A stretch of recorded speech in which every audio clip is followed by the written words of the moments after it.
Okay, and this would be a solid line like that, and then you have these little sections there and there. You will see those as rectangular shapes here and here. Maybe the lighting is not allowing you to see those, but you see that one there and that one there where they both are just a rectangular shape. Okay, so, oh, they're not even drawn on this one. So I'm gonna draw them here. So from this point, it really would start actually right here. If I wanted to be a little technical about it, it would start right here, because this is not the same line as the edge of my circular shape. You see that? And so it would actually start right here.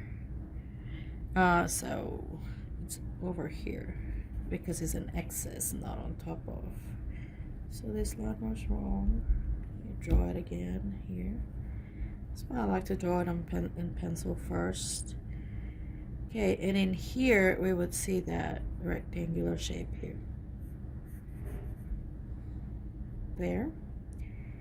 And then on this side. Here. And this ends almost at the line here. There. Okay. So far, if you see, we have taken care of everything visible.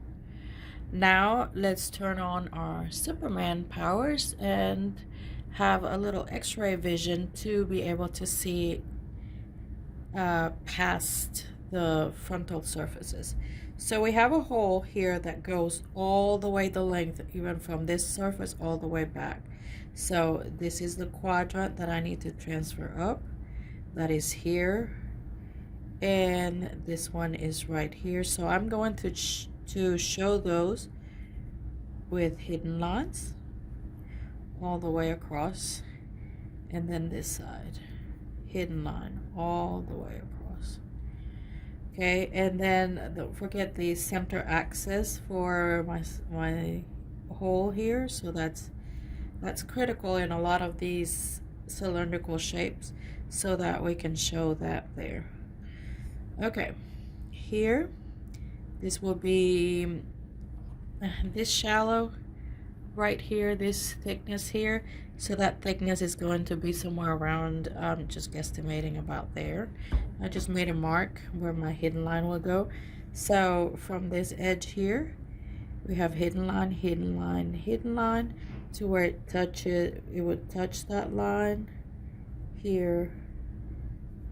And that's my hidden line there, there, and there. Okay. And then my holes. Notice that my holes are going only from this surface, starts at this hidden surface, and they end in the back of the object. So I need to make sure that I only draw my lines not over here, but over here, because it starts from that hidden surface. So this is where the edge of my circle is here, and then here's where my other edge is. And of course, let's not forget about the center line. Notice that the center lines go out, hidden lines stay within the object. Hidden lines here. I like for these hidden lines to kind of touch each other, so I tend to extend those to be able to see that. Okay, and that would finish that view. So let me go ahead, and after I'm done and I know that I did it correctly, I can come back and transfer them into permanent lines. Okay, now I'm done with the top view, and I cleaned up my drawing. I can move to my right side view, bring it back to the front view, and now the right side view is this view right here, which means if I turn it 90 degrees, this is the view that you would be looking at, more or less, and it has to be drawn right here. Okay, so the way I accomplish this is by transferring this to a line here, and I'm going to stop it right there. and bring this out. Now I'm going to draw a 45-degree line here. This is called my miter line. And then again, we transfer through projections. We project from one view to the other all our dimensions. Okay, so let's say I start here, that plane here, which is this plane right here. So I need to transfer that hidden line, transfer that over, and I know that that's this line here, so I'm going to just concentrate on that line for right now. Okay, and let's look at the shape. Okay, so that shape comes from this point and here.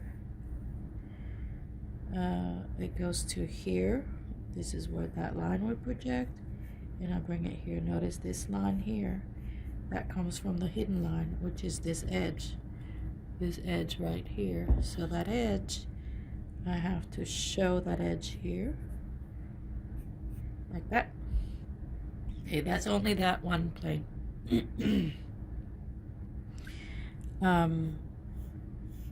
Bring this back out, because these are the angled planes, and this should come out a little further. There and there. So these are these inclined planes that you just see them as rectangular shapes. You do not see angles. All right, so from that area, we're going to close this here, because that's this surface here. I know that now I'm not as proportional as I thought I was originally, but that's okay. I think I may have drawn this a little bit. It should have been more like here, and that will make the object look a little bit more proportional. So I'm just going to change that.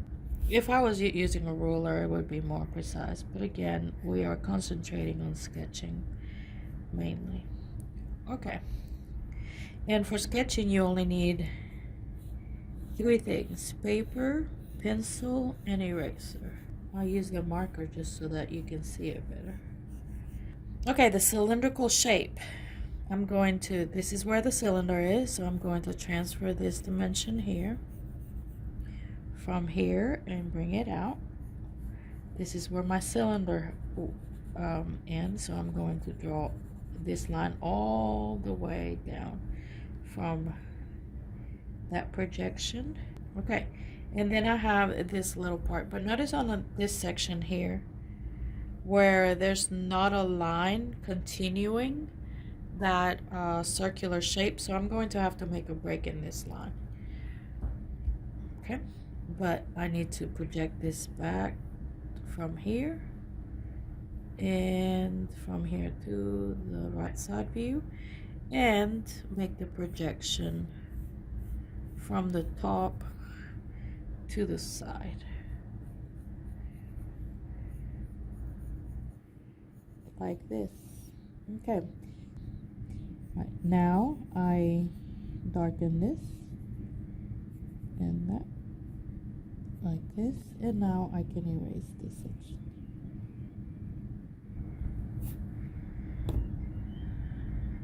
Okay, so now I have all my visible edges drawn. You see that there? This plane right here is this one. These little ones are the angled ones. This plane right here is this one right there. This extended out is this, that, and then back out this way. Okay, see it? All right, and if I was to put it here, it should kind of resemble it. Might be a little, for you guys, because of my angle and my camera, you can't really see it really well, but if I was to put it right under the lens, kind of looks like this, and then you can kind of see it. All right, now I'm going to do my hidden lines. this point right here is almost at the same line as this is. Yes, so it coincides with this visible line, but it goes from here. So I'm going to go ahead and draw a little dash for my hidden line. Bypass that because the visible line trumps the hidden line, and then just continue it over here and do the same thing on this side. Okay, the circle has an axis, so I need a center line for that. And then we have these smaller holes that start over here. You see, they have to start over here, not here, not in any other line. It has to start here. So that hidden line starts here and goes to the back. This hidden line goes over here and goes to the back. Okay, and there's already a center line for that, so I don't have to draw anything else. And that would finish that. All I have to do is darken my lines. Okay, once I finish darkening all my lines, I can erase all my construction lines.